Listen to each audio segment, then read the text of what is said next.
Friends, ముందుగా నవరాత్రులు 3వ రోజు ప్రసాదం కట్టు పొంగల్ ఎలా ప్రిపేర్ చేయాలో చూద్దాం. ఒక గ్లాస్ పెసరపప్పుని, ఒక గ్లాస్ బియ్యాన్ని తీసుకుని ఒక 2 సార్లు బాగా కడిగేసి పక్కన పెట్టుకుని 5 గ్లాసులు వాటర్ పోసుకుని ఆ గ్లాస్తో 2 విజిల్లు వచ్చేదాకా ఉడకనివ్వాలి. ఉడికిన తర్వాత అది పక్కన పెట్టుకుని 2 స్పూన్లు నెయ్యి వేసుకుని బాణీలో 2 స్పూన్లు జీడిపప్పు, 1 స్పూను జీలకర్ర, 1 స్పూన్ మిరియాలు వేసుకుని ఒక 4 పచ్చిమిరపకాయలు, 2 ఎండుమిర్చి వేసుకుని కరివేపాకు కూడా రెడీగా పెట్టుకుని పోపుని పెట్టుకోవాలి. ఎంతో రుచిగా ఉండే పొంగలి రెడీ అయిపోతుంది. 3వ రోజు ప్రసాదంగా ఇది నివేదన చేస్తారు అమ్మవారికి. మన ఇష్టం, ఏది కావాలితే అది పెట్టుకోవచ్చు, అది ఇదేనేమీ లేదు. భక్తి మాత్రం ముఖ్యం. అమ్మవారిని ఎంతో భక్తి శ్రద్ధలతో కొలిచి ప్రార్థించడమే మనకి కావాల్సింది. అమ్మవారు ఏది నివేదన చేసినా స్వీకరిస్తారు. 2 స్పూన్లు నెయ్యి వేసుకుని ముందు పచ్చిమిరపకాయలు వేసుకుని వేయించుకుని తర్వాత ఇవన్నీ వేసుకుని దోరగా అయ్యేదాకా వేయించుకుని మనం ముందుగా కుక్కర్లో ఉడకబెట్టుకున్న పప్పు బియ్యాన్ని అప్పుడు దాంట్లో మెత్తగా మెదిపేసి దాంట్లో వేసుకుని కొంచెం వాటర్ కూడా పోసుకోవచ్చు గట్టిగానే ఉంటే.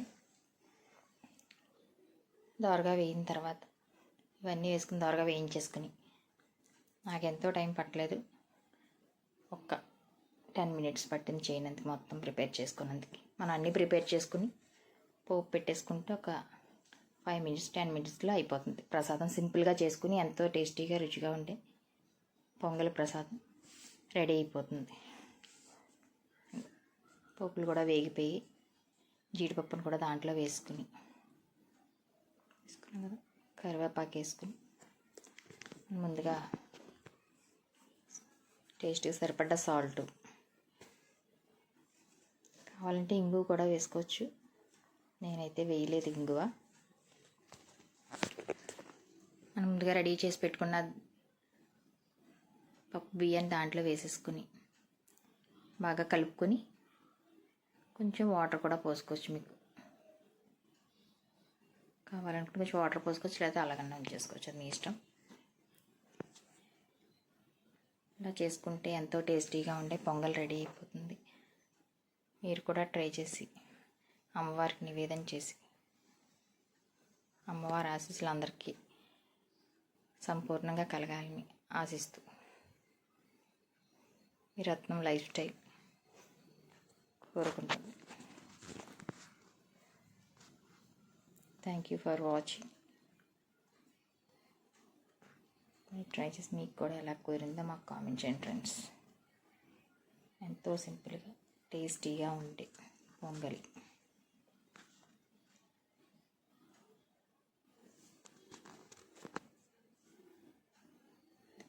కలుపుకుంటున్నాం కదా,